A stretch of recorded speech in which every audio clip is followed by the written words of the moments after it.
I thought Kelly was pressing it. No, Oh, we're there we on. go. We did it. Tech team. All right. Welcome, everyone, to a very cool, another Around the World with business, this time with the amazing Simone. And Yay! again, you have created a beautiful book on the topic, Joy of Business. Check it, you rolling. And in multiple languages as well, just to throw it out there. So, Yeah. how are you? I learned all these languages, and then I myself just went through and started going, oh, let's do Arabic. And then, no, I'm kidding. We had amazing translators. You're fluent in 17 languages. That's the joy of business right there. Yep.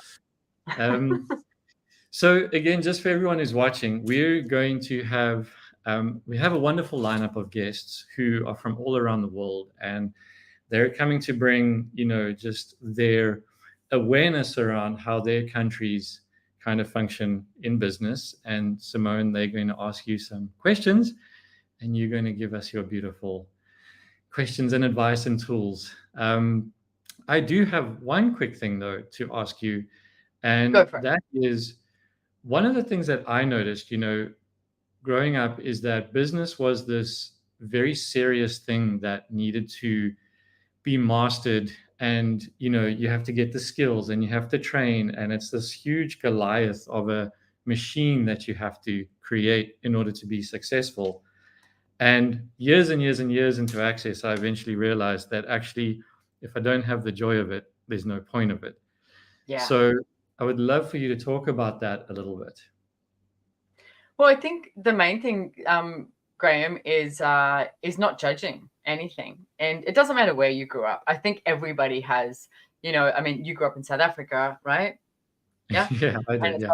I'm like checking that. I know you have a few passports. Like I think you're a spy secretly, but anyway, that's a whole other conversation. He's like, oh. I think that's across the board. And one of the stories that I told quite a few times now is when I was a kid. It's like if you're listening to this or watching this now or in the future, what was your point of view as a kid? Growing up. For me, it's like my dad, he dressed in a suit every day. He had a tie on, do his shirt up and tie, and you have his suit and you have his briefcase, and he had that whole thing. So for me as a kid, my dad was going off to work in a suit with a briefcase, right? And it's so weird because that ends up meaning something. And I honestly thought that, that's what you have to dress like this. Like, even if we look at the word corporate, everyone goes, oh, well, that's, this is what corporate is, etc. And why are we making corporate so significant when, every single one of us is creating a business in a different way every single day? And I'll never forget when one day I finally found out what was in my dad's briefcase because it was so important. It was like, you obviously have to have a briefcase to go to work, right? To be successful. And I realized many years later that in his briefcase, he had a sandwich, he had an apple, and he had the newspaper. And I was like, God, that is so funny. Because to me, I went, that's it. If you have this, then you have everything. And it was like, well, it was important to him. It was his lunch and the newspaper, So it's like, what are you making important about business or significant about business that it's not? And there can be this massive joy. And I want to just say something at the moment, because there's a lot of people I've been talking to recently that have got this like in their world, like this weirdness, this funk, this, even to the point of, like your proprioception going out, like there's dizziness. It's, whatever. It's like full moon. There is changes in the world, like so many changes in the world. And here's what I want to say is you are aware of those changes. Okay.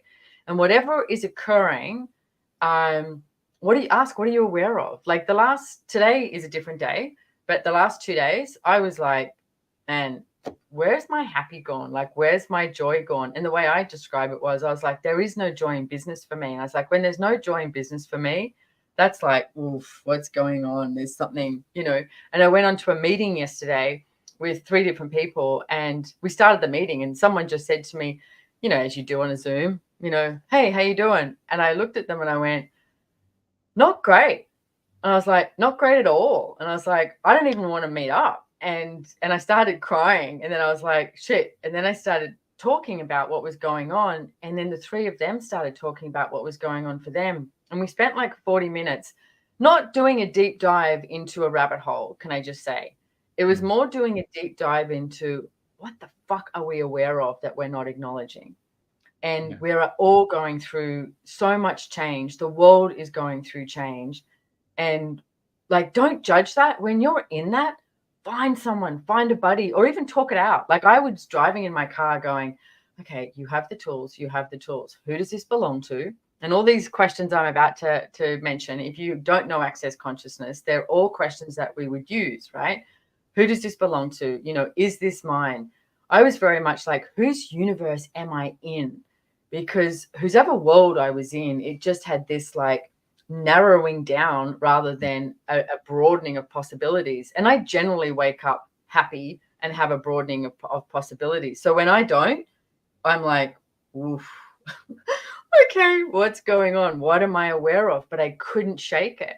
Went to bed that night. Next day, woke up and I was like, it's still here. And I was like, what the fuck? What's going on? You know, and it took me the majority of yesterday to just sort of slide out of this, but be with it. And that's what I'm going to say, guys. Joy of business is not like every day it's rainbows and unicorns and you're happy and you're laughing and everything's turning out great and there's money in the bank account and there's da-da. It's not that. It's knowing how to handle every situation, the great ones and the not so great ones. It's knowing, you know, you can ask a question. You're allowed to fall on a heap on the floor. But what are you going to do next? To me, that is the most important thing to have a look at. What are you going to do next when you hit something? When you hit a wall, if you lose money, a contract falls through, you, I don't know, lose staff or a project or anything like that, or nobody shows up to a class that you're doing, or you have no, you know, clients in a retail shop. The joy of business is the ability to be in question and ask another question and reach further, like jump over another hurdle, dust off your knees and get up and go, okay, that's not my reality. My reality is something different, and I'm going to reach into that no matter what it takes and no matter what it looks like. So I just wanted to mention that because it's not all, you know, I don't know, ice creams and rainbows and unicorns, as I said. Yeah. Well, you know, firstly, you've hit on so many brilliant tools.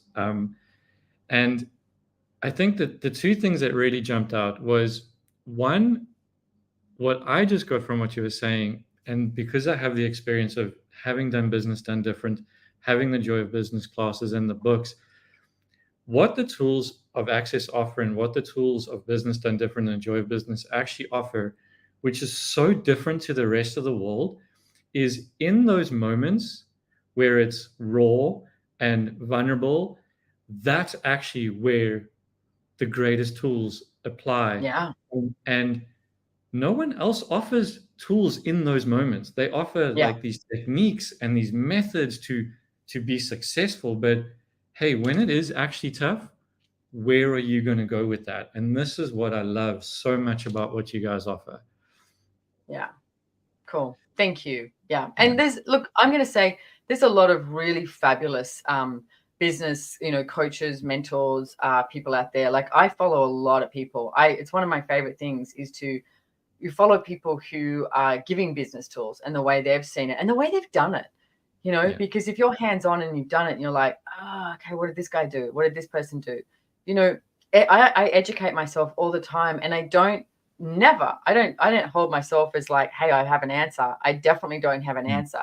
But like, as you said, we have these tools and we can be in question and see what other people are choosing. Like what's happening around the world that you can gain awareness from. And then it's like, choose what you know, choose what you are aware of. Like, we are so different, and we've got to start acknowledging how different we are.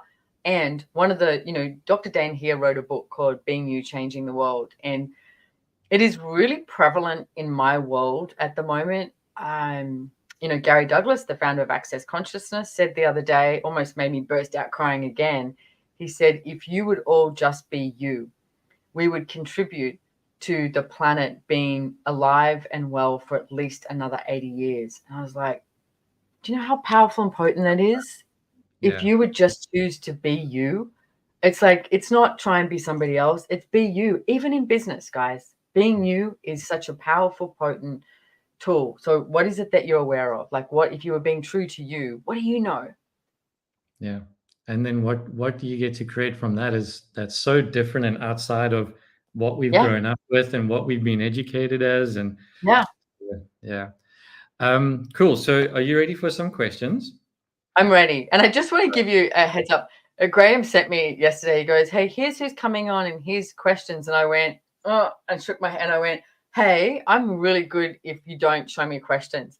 And so he deleted them. And I went, well, now I want to read them because you deleted them and I can't read them. No, But I was like, no, let's just have a conversation because that's what life is. It's a conversation, stuff shows up. So yeah, let's go. Who have we got cool. up first? Before we get to the questions, I just want to say sorry to all those Pulp Fiction fans out there. Now you actually know what's in the briefcase. Thank you, Simone's dad. So it's always been an apple and a sandwich. Exactly. All right. So, but what's in your briefcase? There we go. All right. So I'm very excited. We've got Susanna Mittermeier from Austria. Österreich. Susanna has the joy of business. Very, very successful in her way of creating in the world. And yeah, welcome, Susanna. Hello, and thank you for having me. And what a wonderful start to this talk. Wow, it made me melt and so cool. Wow, so different. So I'm going to show off. Servus, Susanna, wie geht's? Sehr gut, danke, Simone. Wie geht's dir? Super.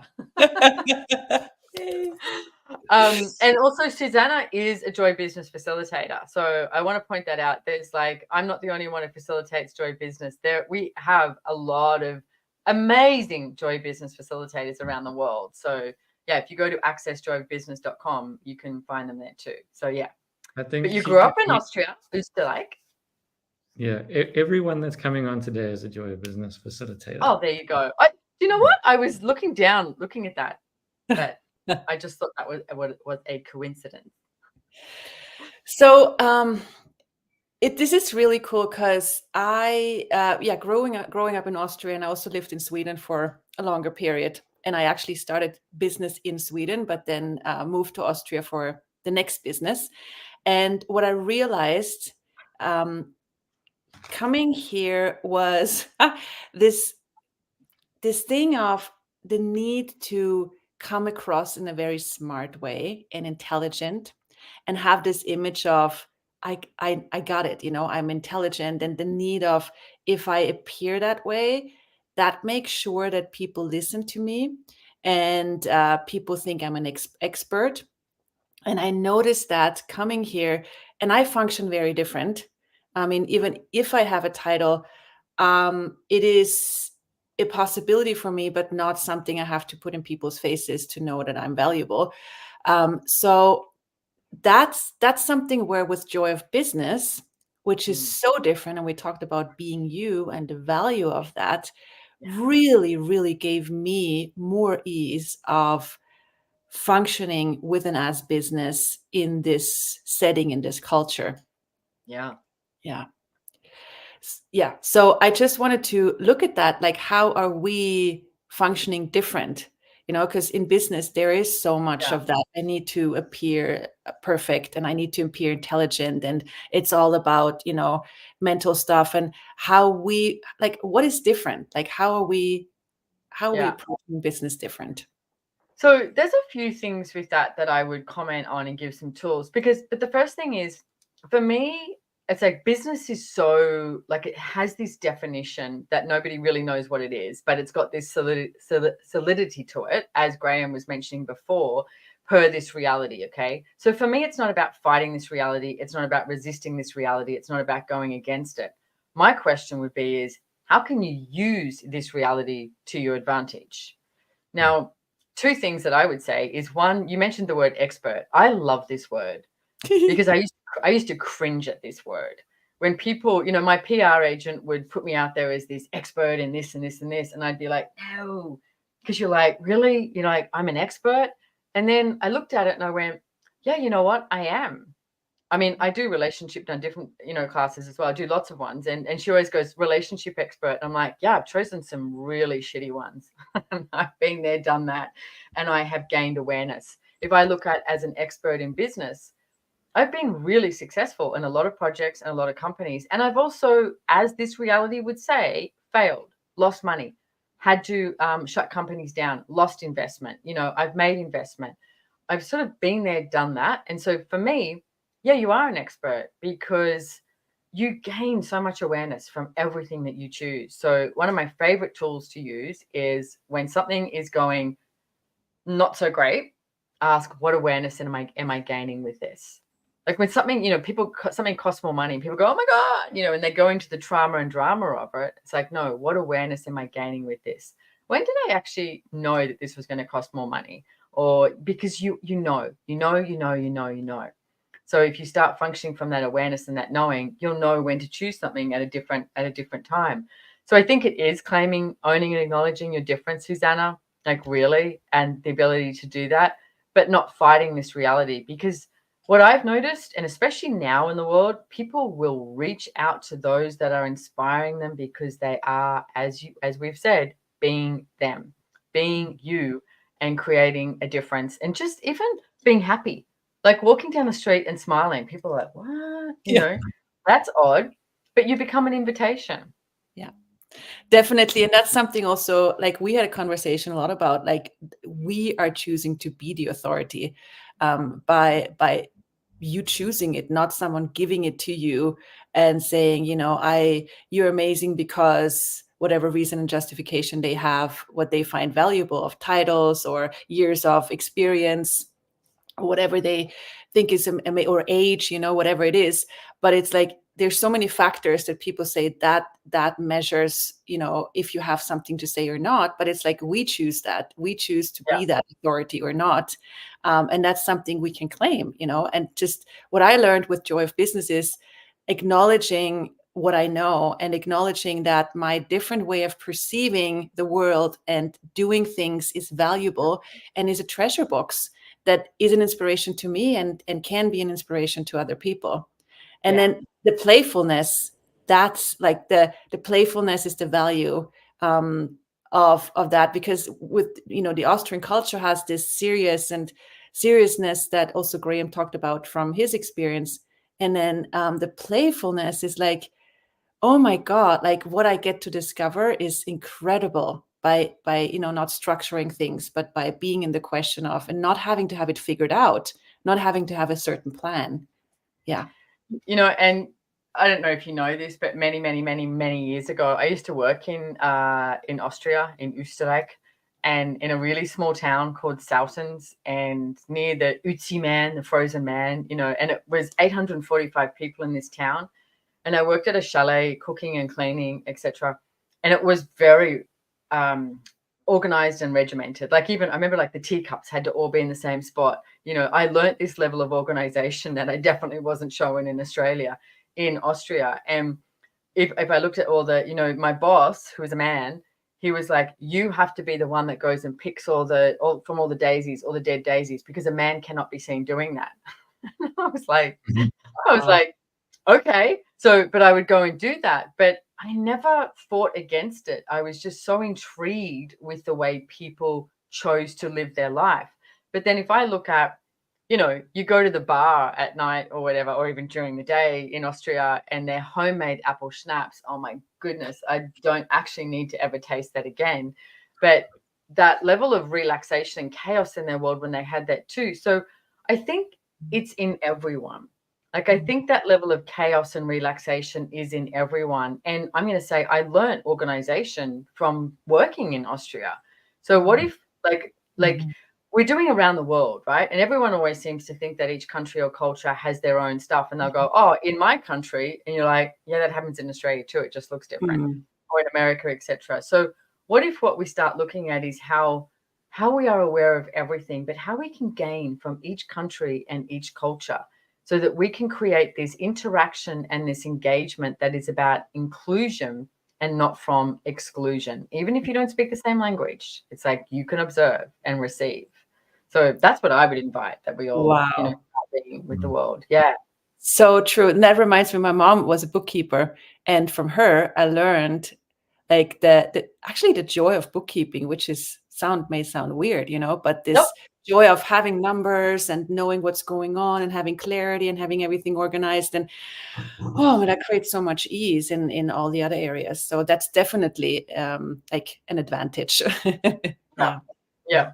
I know we have to move on because we've got lots of people, but I want to make one comment about that. Is I was just saying to someone today, we're starting a new project, and I said, hey, I'd like to look at the books now, because if you look at the books and the chart of accounts now and you have a business, right, then right at the beginning, it's about what you can create rather than looking at it in 6 months' time or 12 months' time and looking at what you need to fix.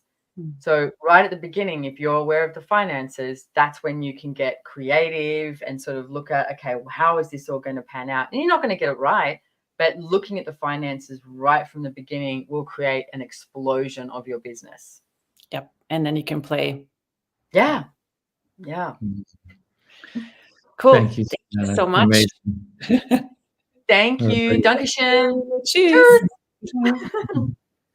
Awesome. Wow. Cool. Now we have Lawrence from France. Hello, Simon. Hello. Hey, how are So you? good to see you. Ooh, Good to see you too. Yeah. What a good conversation until now. Wow.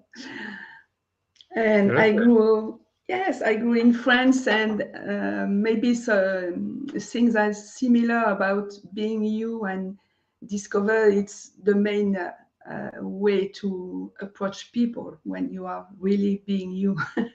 And my question is around that as well, about the word business. In France, it's like very dirty. There are a lot of point of view about this word, and when you say joy of business, it's wow. And I have the book in French as well. And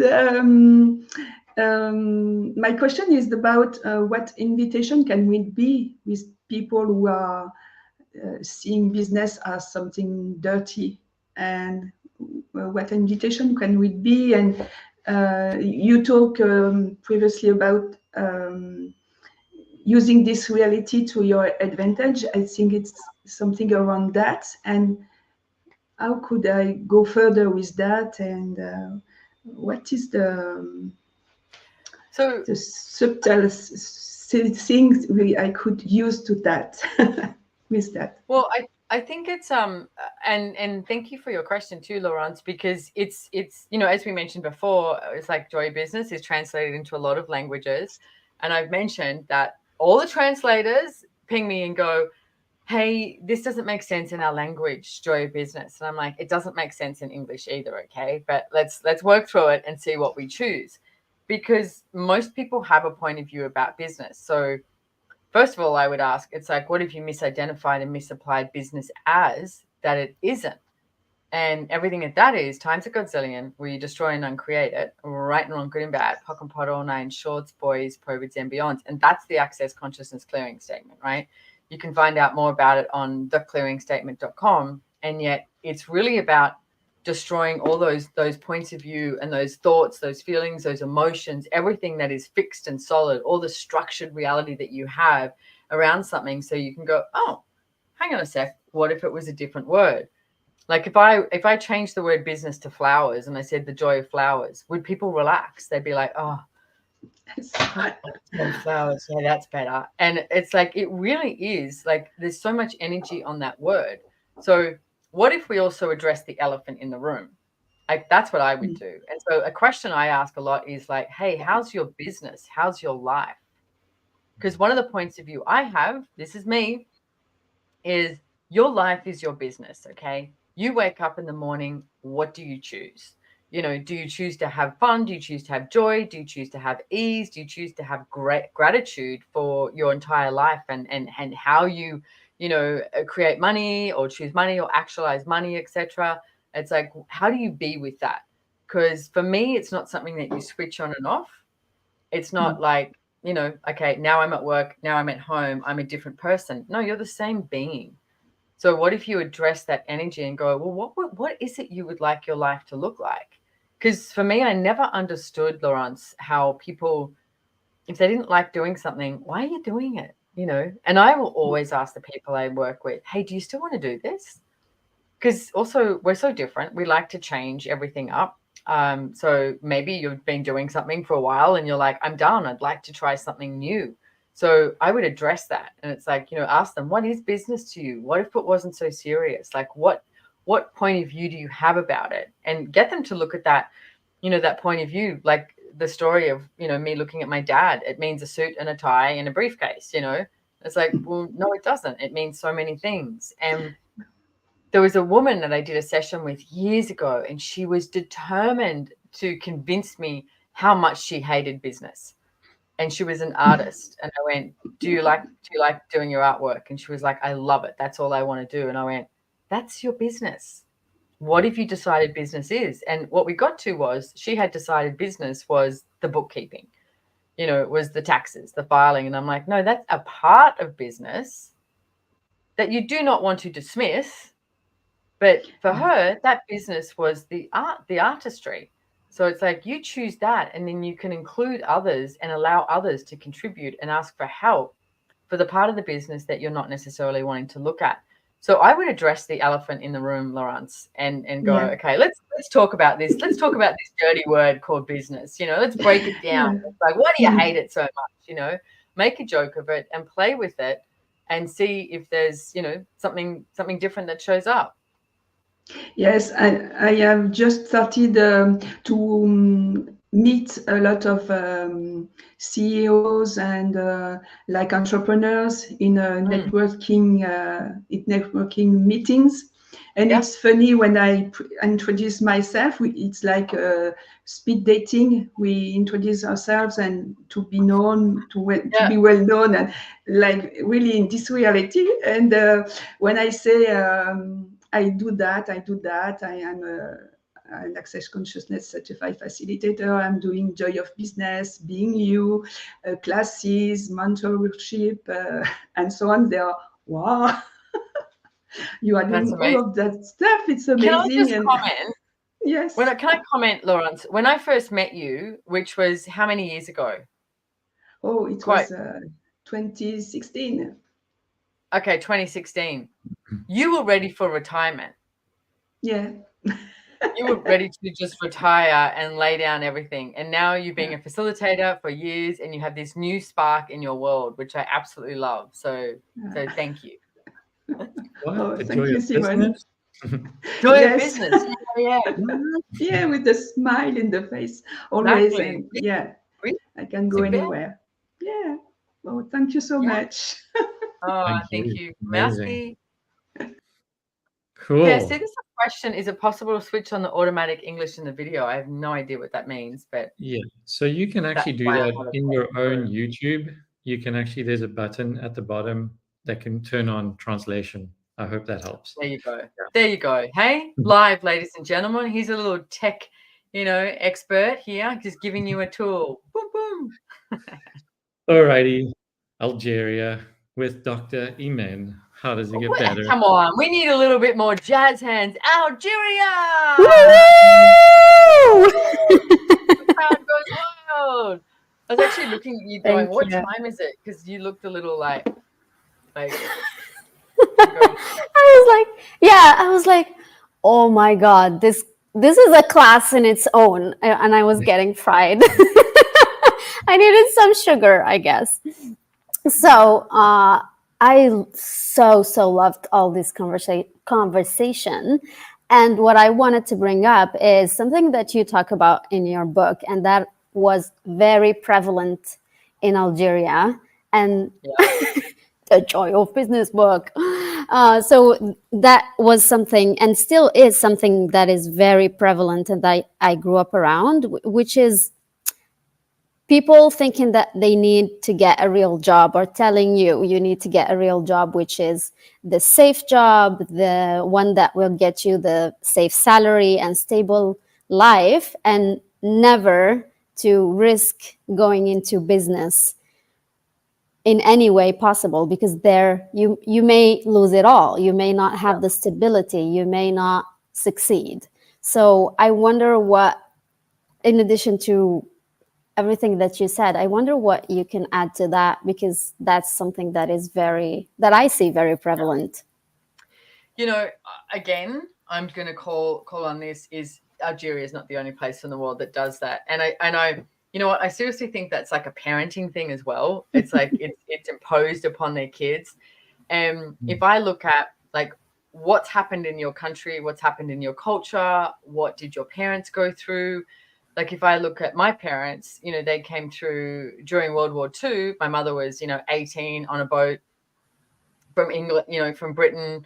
You know, it was £10 to come to Australia. And if you stayed, you know, longer than 6 months, you only ever paid £10. So they were trying to get people to move out here, right? My father escaped during the war, and, you know, he's got some really interesting stories. So both of them, safety, like choosing something that was safe and secure, was very, very important to them. So my whole life, they were like, you need to get a good, safe job, you know. And Dad was like, learn, shorthand. That, how hilarious is that? He was like, you need to learn shorthand. You need to learn how to type, you know, like being a secretary or getting a job in a bank, you know. And I remember being petulant and you know, teenager going, I'd rather stick needles in my eyes than get a good, safe job. But I'd grown up in this, you know, I guess like lower to middle class family. We ended up being middle class by the time I left school. My dad worked his absolute butt off. And so I didn't have anything where I didn't feel safe.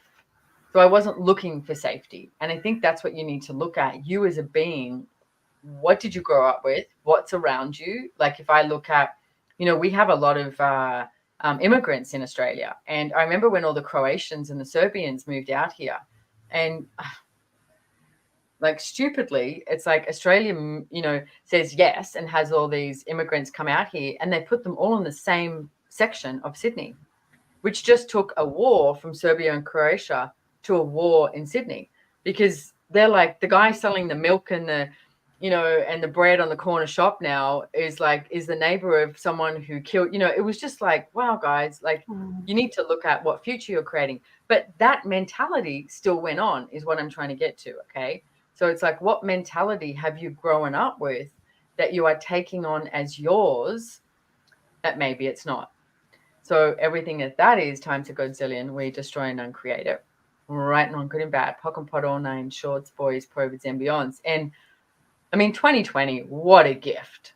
I mean, anyone who thought they had a good, safe job and that they could predict their future, that went away, you know.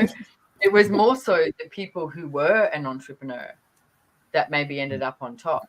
So for me, like, I would destroy and uncreate everyone else's points of view, because people will always have a point of view of what you should do, you know, what you should do and what you should not do. My question is, what actually works for you? What puts a smile on your face? Like, what puts joy in your heart when you choose it? When you wake up in the morning, what do you want to work on? Like, what do you want to create in the world? Like, so for me, look at that. Don't look at, like, you chose to be born in Algeria. I chose to be born in Australia. You know, Graham chose to be born in South Africa, and maybe we move around a little bit or we do that. But we chose that for a reason. What did you choose it for?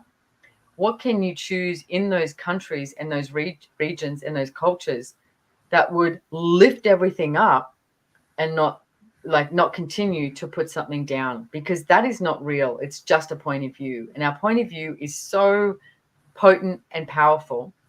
And if you have a point of view that you can change anything, you believe in miracles, then let's go. Let's choose that. So do what you know. Like, being an entrepreneur is one of the most judged things in the world. People are always like, oh, well, I hope you get to have a holiday. I hope you get to have time off. You know, isn't it because, like, so many points of view. And can I tell you, most people are judging what they're not choosing. So I bet you think that they're judging you. They're judging what they're not choosing. It's like, again, let's go to, you know, joy business, being you, changing the world. I remember, when I was just on that, when I was kind of coming out of university, a friend of mine, she got a full-time job as a dental hygienist, and she looked at me and she's like, I don't know how you can live without knowing what you're going to make every month. I looked at him like, I don't know how you can live knowing what you're going to make every month. Like, how small is that universe? Yeah. Our world. Yeah. But with that too, I think you need to recognize that everyone's different. Okay. Like I remember at one stage when I was paying staff, and this was years ago, and I was coming up with a system of like, hey, what if, and as my business was growing, I was like, what if you got a percentage of what I was making, like in my classes, etc. And I was looking at it going, well, because if I'm making more money, you're making more money, right? And everyone said yes, except for one person came, and she was just like hysterical. She was like, I can't do this. And I went, okay, what would you like? Which is a great thing. Asked them a question. And she said, I want to get that weekly that I was getting. And I said, okay, so if we look at the last couple of months, you do realize that you would be making more money if you took the percentage than the weekly. And she said, I know, but I can't handle the anxiety of it. She said, I need to know that I'm getting this amount of money in per week. And it was such a huge awareness, like me gaining awareness for that, because I went, oh, not everyone is going to look at this the same as me. And you've got to get that. Not everybody looks at anything the same as you. We are all so different. And that's the beauty of it, I think, is that just mixing everything up. So yeah, what works for one does not work for another. I love that. Choose what works for you and not based on anybody's judgments, because it's not about you anyway. No. Oh, thank you. Thank you, You're so Simone. welcome. Thank you, Graham. Thank you. Yeah, brilliant. Thank you so much. I love this. This is cool. All right. Now we have Sarah from Australia. G'day, mate. G'day, mate. How you going? Australia.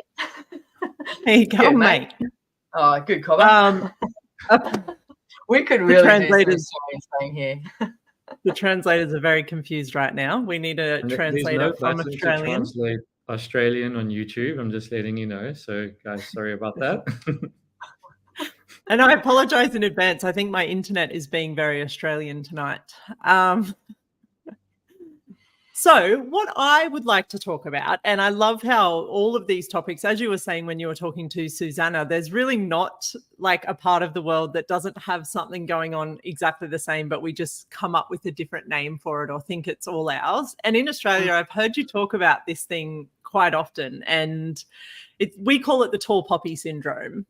So what I want to know from you, or what's your awareness with, like, what is the tall poppy syndrome to you, like from a joy of business perspective, and how do we outgrow that?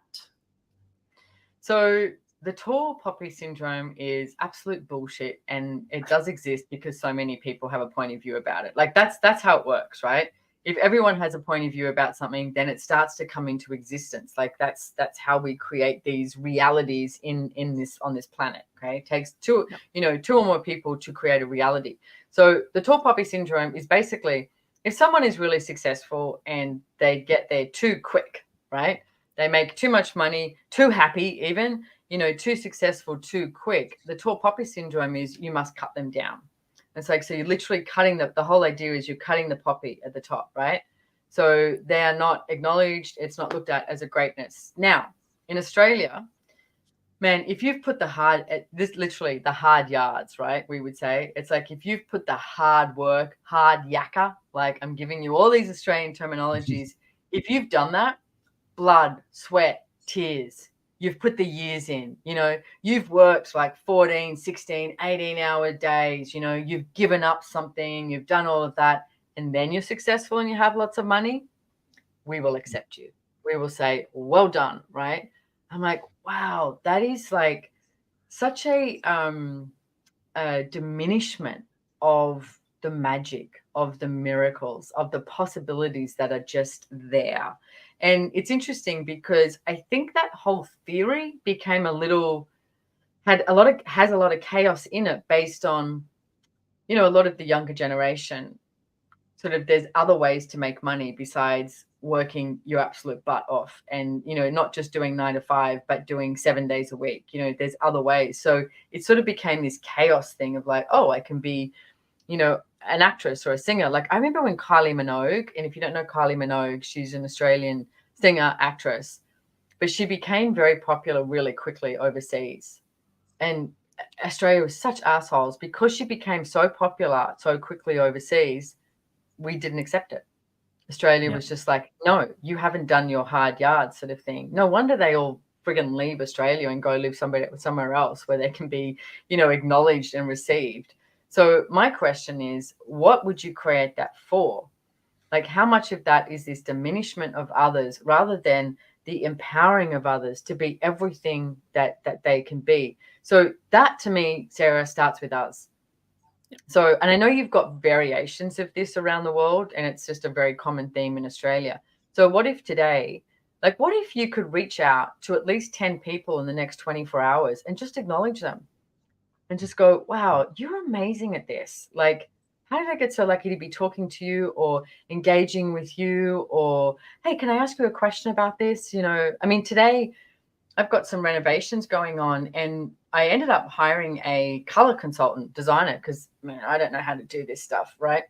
So I hired her, and I'm like, she's amazing. Oh my goodness, she is incredible, you know. And then I spoke to another friend today, and her daughter would like to learn this. So I rang her today, and I said, hey, can I ask a favor of you? I said, can you talk to this friend of mine's kid? She's 16, and you are so kind and so amazing and so creative at the way you look at this. Can you walk her through like what you chose and how you chose it? And just, and she was like, yeah, absolutely. We can meet for a coffee. She can come to one of our meetings and whatever. It's like that's the world I want to live in. Like, who can we empower today rather than function from that judgmental reality of let's cut them down? No, let's empower them. Let's lift them up, but not like lift them up on a pedestal. Just be like, what can you explode into today? Yeah. Like, it's totally that empowerment energy. And I've heard you as well, because then I think people have also this thing about competition in their world where they don't want to see other people successful because they see it as a diminishment of themselves. But really, like, what you're saying here is that empowerment and acknowledgement of someone is such this two-way street, because it empowers them to be greater, but it also is such a boost for yourself, like this place where it becomes like almost all the poppies get to grow then. And it's like this thing of like this field of just, So let me give you an example. My friend, Sarah Watt, one of the things that she does is, besides being a Joy Business facilitator, she's also a Conscious Source, Conscious Writer facilitator, right? So we have these classes in Access Consciousness and, you know, these classes that we do. But I've seen you, Sarah, you've gone out there, you will follow other people on Instagram. You will go to you'll read books, you will do different things. You're going to different courses of other people that work with horses, because you're not going, the way I'm doing it is right. You're like, man, the way we're doing it is friggin' awesome. And what else is possible? And I've seen you, like when you've spoken to me, something you've done, and you get so excited and so enthused and so joyful to be gaining this awareness from another expert in the field and not doing this competitive thing, but you're so grateful for what you've learned here. And then you can add it to everything that you can be. Man, that's the world I want to live in. Like, that's the ecosystem that we have available for us, not just in nature, but in business as well. Yeah. And through that, when you're willing to actually, you know, go and meet people in your field, I've learned so much more about stuff outside of it as well. Like, because people want to have conversations, like, you know, so much these days, we've created like different things where we sort of, and even the tall poppy thing, it's almost like we sit in like this class of people, or we only mingle with the same people. But getting out and speaking to people, then you start to learn so much more about yourself as well as about them. And I love that word ecosystem, because it is literally like everything nurtures the next thing, and it just becomes this, like the roots of a tree, where it's just in every direction and everything is contributing to everything else. Yeah. Nature does not work alone, and either do we. Never. Yeah. Wow. And the quicker we acknowledge that, the more joy and the more success you're going to have. Yeah. And I loved what you said about what Gary mentioned on the call with us being us is really that change and what's going to create the future on the planet. Because then when, you know, I talk to my personal trainer and I just go blah, blah, blah about horses and consciousness and access. And he's like, whoa, like his whole world, you see their world just start to ripple out and change, where they're like, this is all the stuff that I've always thought about and tried to talk about, and now there's someone that's actually willing to just go there and talk about it. You never know where your business is going to expand.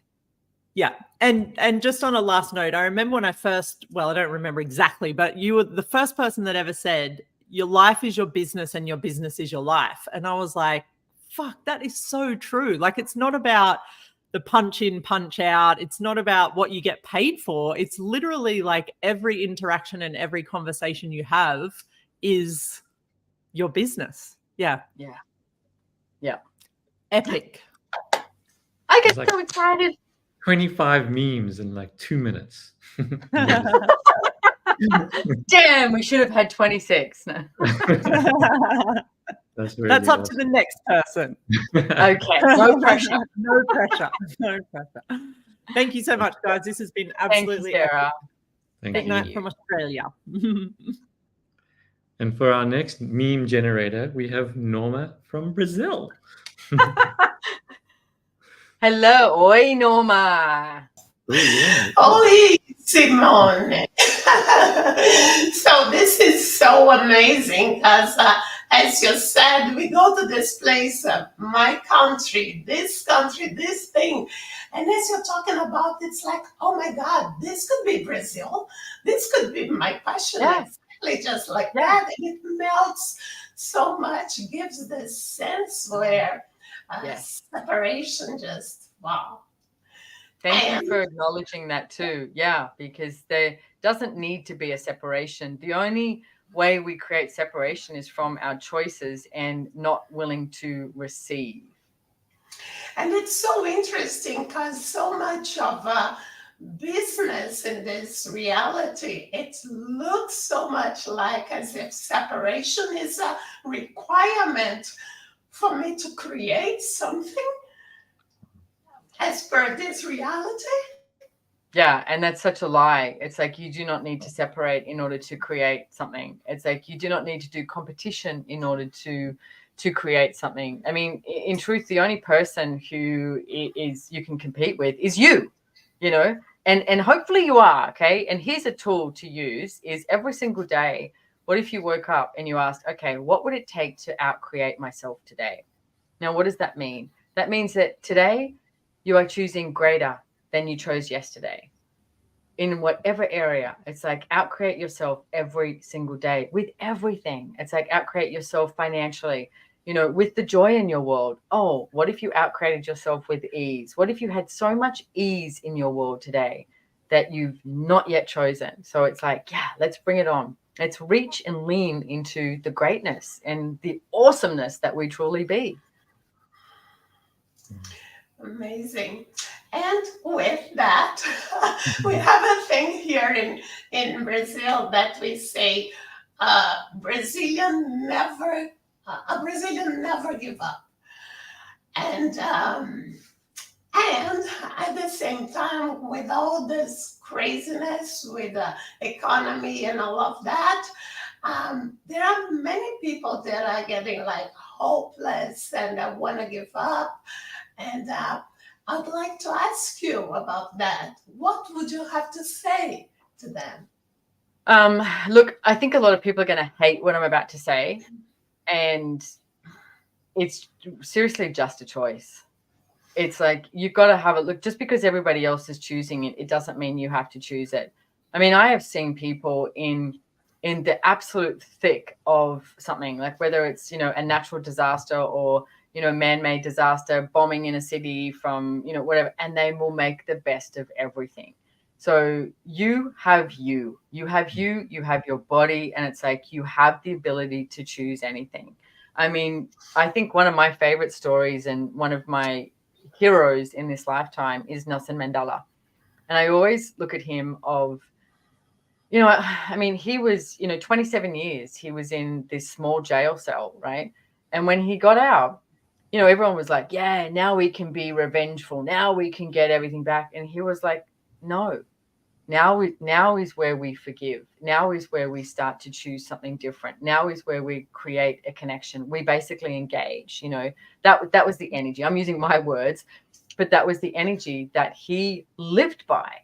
And it's like, what if we could live by that too? And, you know, I will say the last time I went to Brazil, I stayed in the same area that I stayed at the time previously, and I noticed the difference. I noticed that there was way more homeless, way more poverty, way more all of this, and way more just like this, like the down. You know, I mean, Brazilians are, you know, they've generally got these like happy, like, yeah, let's dance, let's party, we're Brazilian, like da da da, and that started to diminish. But here's the thing: it, like again, I said before, it starts with us. It starts with every single one of us making a choice. And what choice can you make today that would allow that to change? And even empowering somebody else. It's like, you know, hey mate, it's like, what if you could, you know, I don't know, get up and do something different? Or it's like, you know, hand someone some food or something.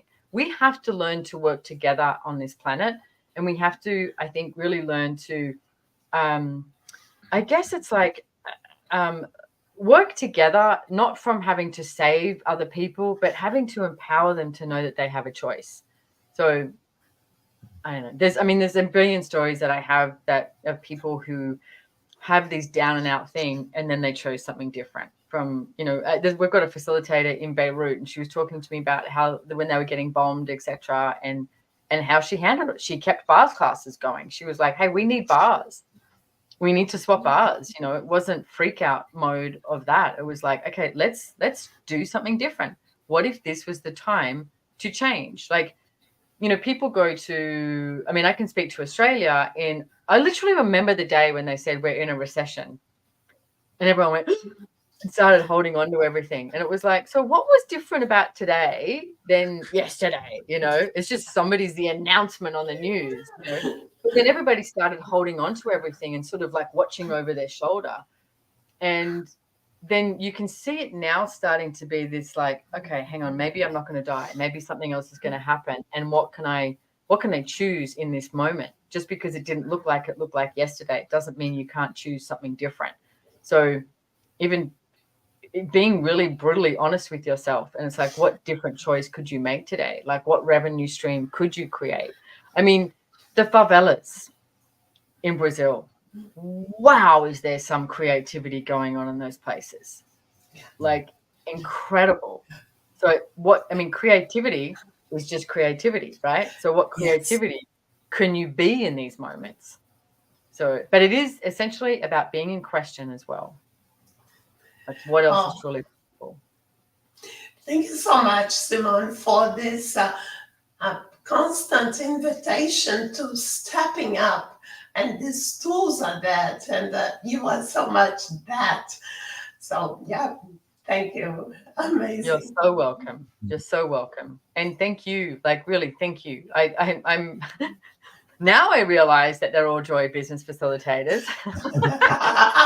I thought we just had one. Then I was like, no, they all are. So yeah, you can find these guys on accessjoybusiness.com, and there's many more of them. It's like, we are growing. It's not this secret club anymore. I think when we started out, it was like, people would be like, I'm a Joy Business Facilitator, you know. And now it's getting bigger. These dandelion seeds are growing. And please, it's like, we have these classes, Business Done Different. You can just start with the book if you want to. And it's in, you know, a lot of languages. It's in Audible. Then there's a lot of shorter classes. And I know a lot of these guys will offer private sessions as well. There's so many choices that you have. There's a Joy Business YouTube channel that you can go and, you know, watch some videos on some people's favorite tools. Like, one of my favorite stories is Nicolette in Hungary. And she is going to become a Joy Business Facilitator. She spoke no English. She learned English by watching, God forbid, Dane Here's YouTube videos, and she actually sounds good. She doesn't, you know, have any sayings that he would say. And then she watched Joy Business videos, and ones that we had made. We call them JCFs. And she literally went through every Joy Business video and she wrote down the tools. And she's got some stories about when she was in, I guess what people would say, dire straits. And she said people were like, you have nothing, like divorce, no money, blah, blah, blah. And she was like, no, I have these tools. And she started using them and she changed her life. And it was like, and I learned about that years afterwards. And I was like, God, that's such a great story. Like, we did that. All the JCFs empowered her and we changed her life. Now she's changing people's lives. There's the ecosystem, ladies and gentlemen. Yes, that's amazing. So empowering and exciting that you don't have to buy anything. It's true for you. No. Amazing. Thank you, Simone, and thank you for Thank this. you, Norma. Brilliant. Thank you, Norma. And a great segue. Now we have Hungary with Dr. Rita. That was cool. Oh, there we go. Hello. Hello. I just really enjoy this conversation, this different flavors of the countries, and somewhere we have quite similar questions and topics. Yeah. And Yeah. mine would be that in Hungary, we tend to choose to work together with our friends, with our family members. And I really like to have some tools how to deal with family members in business and how to choose beyond that. So how to choose to work someone who is not your best friend, who maybe you don't even like. Yeah. Well, interesting topic. And I made a little noise there with that. But so here's one thing. You do not have to even like someone that you work with. Okay. And I think a lot of people make the mistake of only hiring people that they like. I learned that a long time ago because I was only hiring people that I liked and the business wasn't expanding. So now I will hire someone if they work. Will this person work? Will this person contribute something greater? Will they be a contribution to the business? Will they be a contribution to me? Ask questions and then hire based on that. Now everyone who works with me is going, does she actually like me? No, but it's like, but from that, okay, just because you hire someone doesn't mean they have to be your new best friend. I cannot reiterate that enough. Just because you hire someone does not mean that you need to be their new best friend. Hiring family, I would ask the question, what are you doing that for? What are you hiring your friends and family for? Like, what is it that you would like to choose? What is it you'd like to create with your business? I've seen it work really, really well, and I've seen it work not great at all. So you know when you're hiring, and there's a great book called Peter Principle. I know it's translated in a lot of languages. I don't know if it's Hungarian, but it is translated into a lot of languages. It is wonderful because Peter Principle, the whole theory behind that is how do you move someone aside or move them on when they have reached their potential? Okay. And there is a chapter in there that refers to family. So when you're hiring your family and it's like, so how do you deal with that? Right. And it's like, how do you I don't know, your sister, your brother or something. And it's like, you're so amazing at this. And it's like empowering someone to be over here, right? Not expecting them to leap forward or leap over somewhere else. So you're empowering them to be here because you have the intelligence and the awareness to realize, you know what? They've reached the level of potential. Okay. It's not about just putting someone into, hiring up based on, if someone can write the book in there, that would be great. Peter Principle. It's not based on because they're your family. Now they become the CFO, the CEO, the manager, or anything like that. It's like, no, recognize what people can have, what they can accomplish, what they can receive, and what they can contribute, and then navigating it from that. Yes, that's really useful, and thank you for that. And what I find really, really useful is to be aware when it comes to hiring people, to be willing to differentiate between seeing what they are capable of and what they are willing to do. Yeah, and we've got a call with Gary Douglas. You can get on the accessconsciousness.com site called Deal and Deliver. And I would highly recommend that because most people have the expectation, you go, I'm hiring you for this.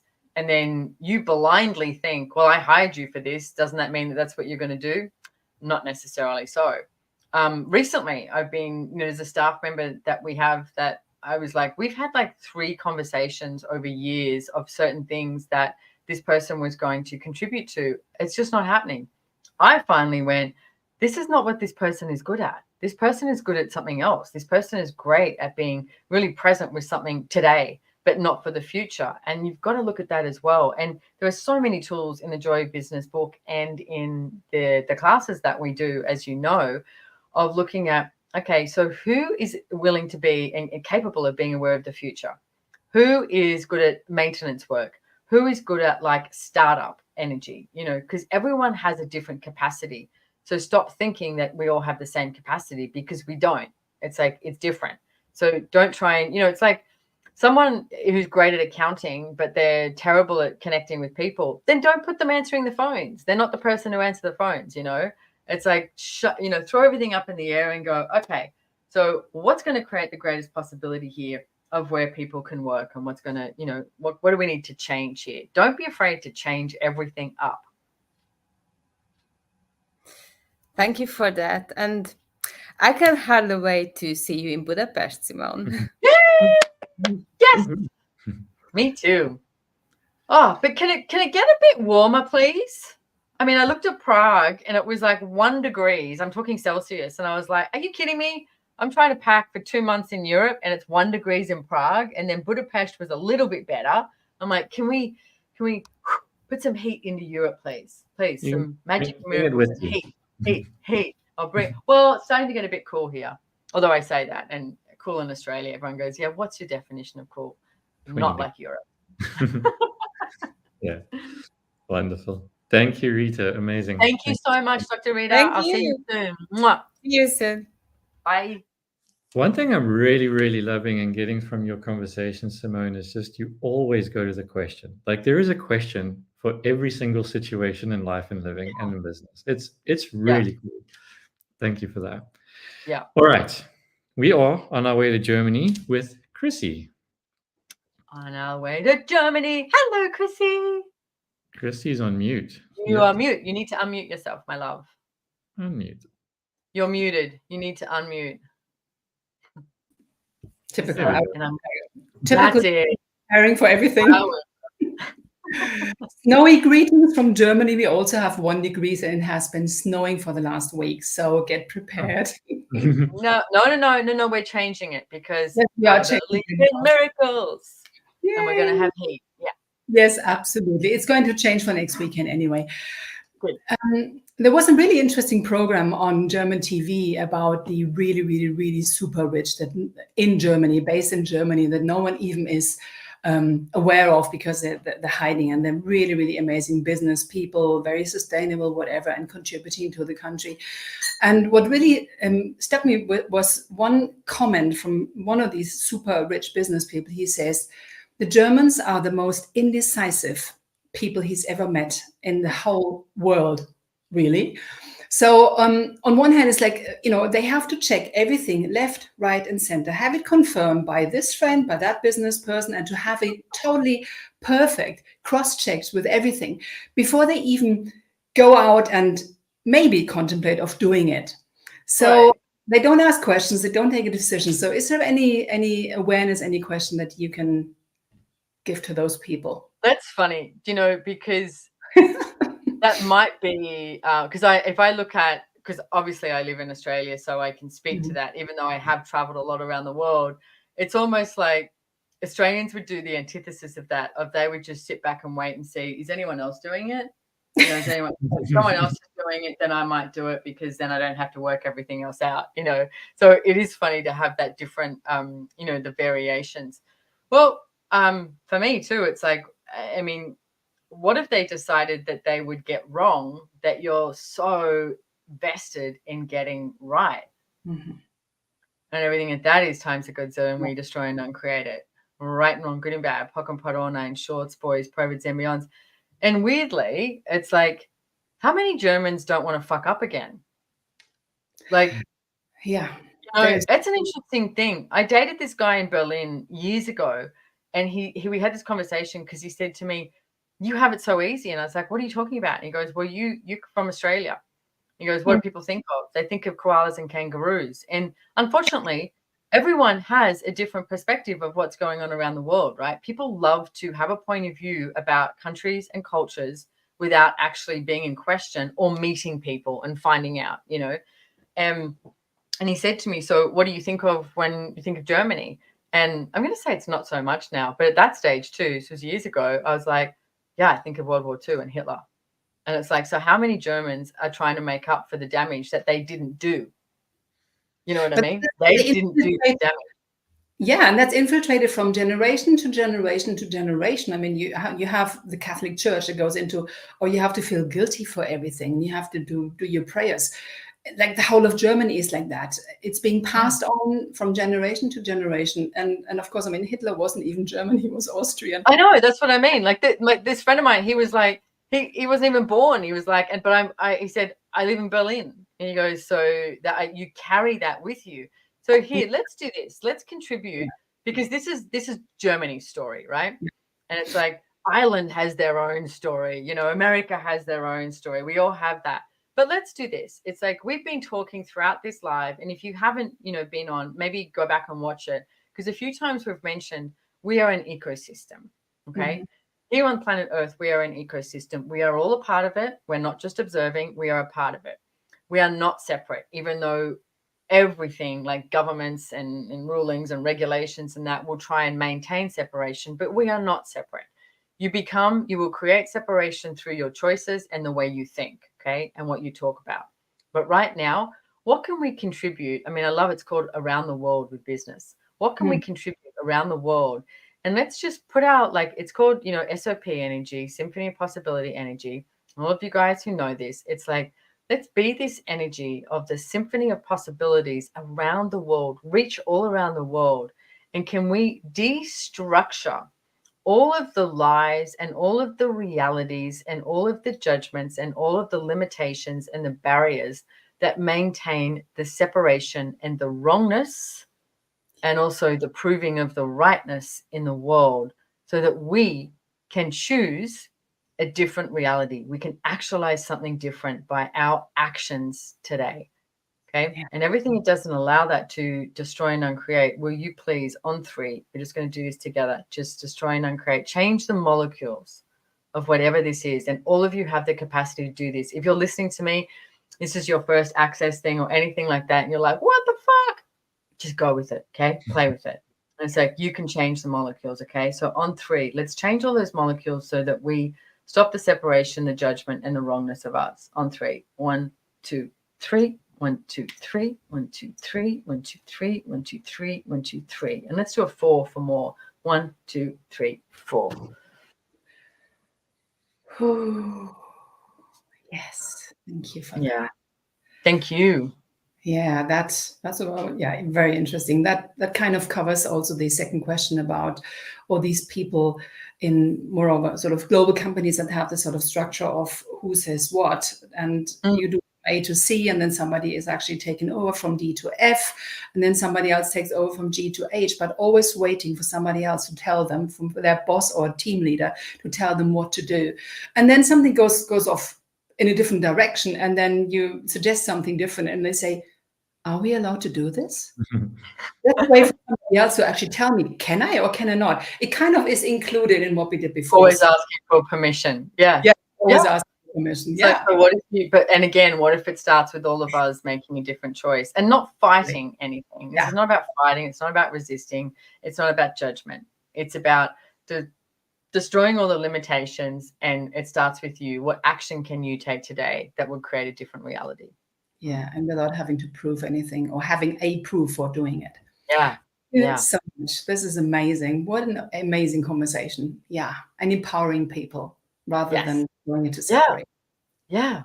And it's so much ease with it, isn't it? There's so much joy with empowering people, especially as a boss. And I was lucky enough to go through my life with always being empowered by my bosses and just going off and receiving a spherical awareness, 360 degrees thinking. So I was lucky enough to be in companies around the world to be allowed to do that. But maybe because I was choosing it for myself from the deep inside of being me and saying, okay, what companies require that person? So it really, again, starts with you, what you're choosing. Yeah. Being a question. Thank you so much. Cool. Thank you so much, Christy. I'll see you soon. Bye. Yeah, so we are finishing up soon here, guys. Okay. Yes. Thanks for hanging in here. we have one more from Turkey. And I just wanted to say, Hey! hello. It's so interesting looking at how much we bring from the past and create such a separated future. You know, like I know growing up in South Africa and how much apartheid is still an everyday way to keep people Yeah. suppressed and limited. And the most favorite line they use in South Africa right now is, if you vote for these people, you're going to have it again, you know? And it's just like Wow. so crazy, you know? Yeah. So, yeah, It's what like can we in say? the indoctrination of how do we control people. Well, guess what, ladies and gentlemen? If you function from your awareness and from what you truly know, you do not have to be indoctrinated into anything. You get to choose. And what are we going to choose on this beautiful, amazing planet? Yeah. And this is, for me, also the invitation of business. It's such a platform where we can create something different. And it's a tool of facilitation for so much available. Yeah. Yeah. Azagul. Hey, how are you guys? Thank you for this. Wonderful. This has been an amazing, amazing. I'm so glad we're doing this. Thank you, Simone. Thank you, Graham, for organizing it all. You're amazing. And what I'm going to ask is actually speaking to what you were just mentioning, Graham. In Turkey, we have a tendency to wait for a savior. It started with the Ottoman Empire. You know, the Sultan was the ruler and everybody was subject, and he would create the change and people would follow. Then came, you know, the founder of Republic, then now the political leaders, and we are quite political in Turkey. I have been to everywhere in the world. We are extremely political, and people still have this tendency to wait for a powerful leader to change something for them.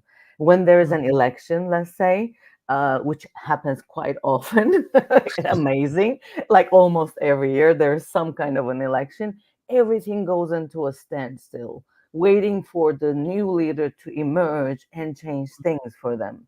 And businesses get locked out, you know, almost like locked into the outcome of what is to happen.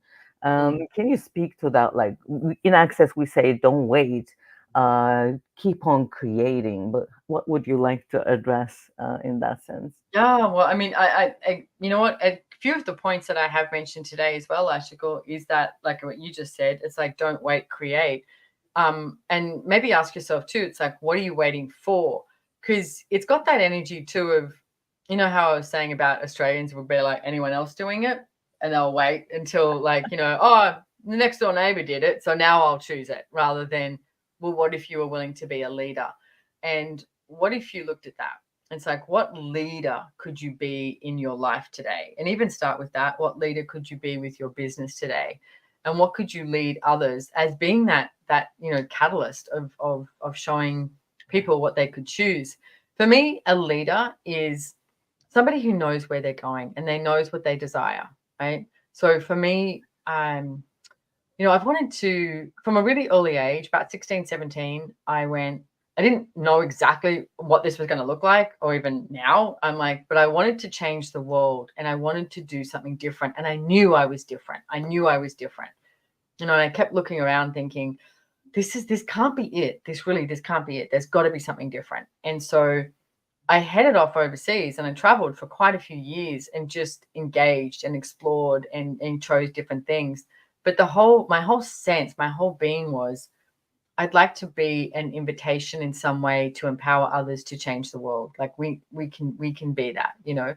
So, I mean, it reminds me too of a little bit of Italy does that thing of, you know, functioning from their past, like friggin' amazing country, rather than, well, what future could you create?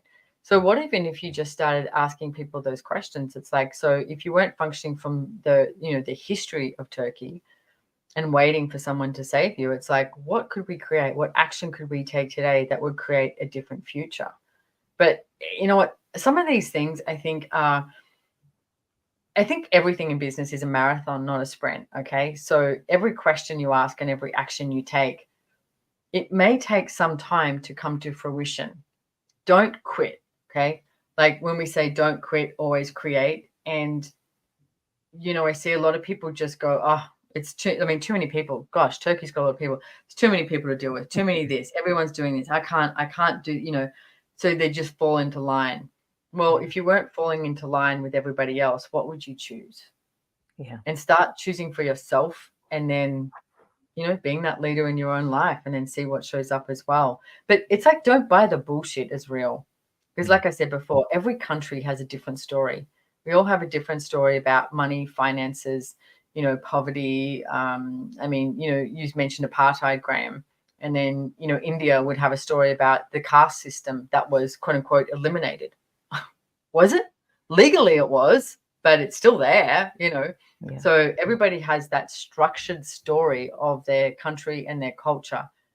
I really do get it's up to us to destroy and uncreate all of that, and then start empowering everyone, but start with you, so that you choose something different and create a different world, and create a different world through the business that you can choose to be. Totally. And I am so grateful for the tools of access consciousness and joy of business, because we all here who have been joining this conversation knew that even though when we were, like in my younger years, locked into the structure of the reality that was imposed upon us, we knew innately that there should be something else possible. I know it's there. And the tools of access consciousness, the questions that gave me the freedom, and many people the freedom, to follow your knowing and not look at the herd or the majority of people doing business in their way or creating their life, whatever it is, the norm. That you are free to be your own. You know, it reminds me, do you ever see the Monty Python movie Life of Brian?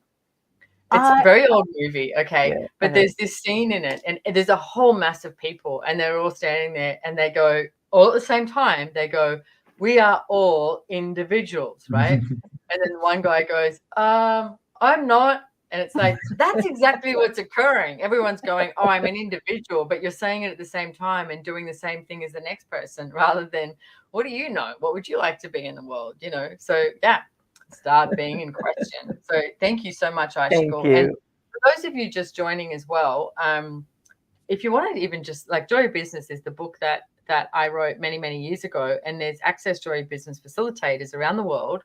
You can go to accessjoyofbusiness.com, and these are the tools of access consciousness. So I see, you know, I love you, Lisa Sparkles, when she came on here, and she's made comments going, "What have I stumbled into?"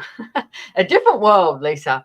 So, and asking if we are on a regular basis. And you can go to our YouTube channel. If you're on the YouTube channel, it's you might be on Facebook, but we have a whole lot of videos using access consciousness tools on the YouTube channel, and we've got stuff on there. But I actually wouldn't mind doing something like this again too, Graham, maybe with some different countries as well again, because it's a lot of fun. I think one of the things it does is really, you know, push down those barriers and those walls to the perceived separation, because it doesn't have to be.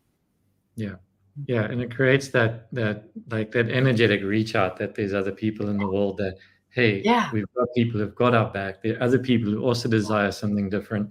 Yeah, it's wonderful. And thank you so much for being this in the world. I'm very grateful. Oh, you're so welcome. I am so grateful for all of you as well. Like beyond grateful. Just thank you. How does it get any better than this? And what else is truly possible? And let's end with the question of, what could we receive today that we weren't willing to receive yesterday? Like, universe, show us what else is possible. Yeah, thank you. And what if your difference is really the gift of a different future? So thank you for that. Cool. And guys, just a quick promo for the up and coming Business Done Different class. You're going to be in Budapest in May, so live and online. So please do check that out. And then also in July, there's another Business Done Different with Simone. Otherwise, guys, as Simone has said many times, please jump onto the Access website or onto the Joy of Business website and find out what else is happening around the world. And get your inspiration on. Yeah, thank you. Because you are different. Very much so. Yeah. Thank you, guys. Cool. Thank you so much, everybody. Bye-bye.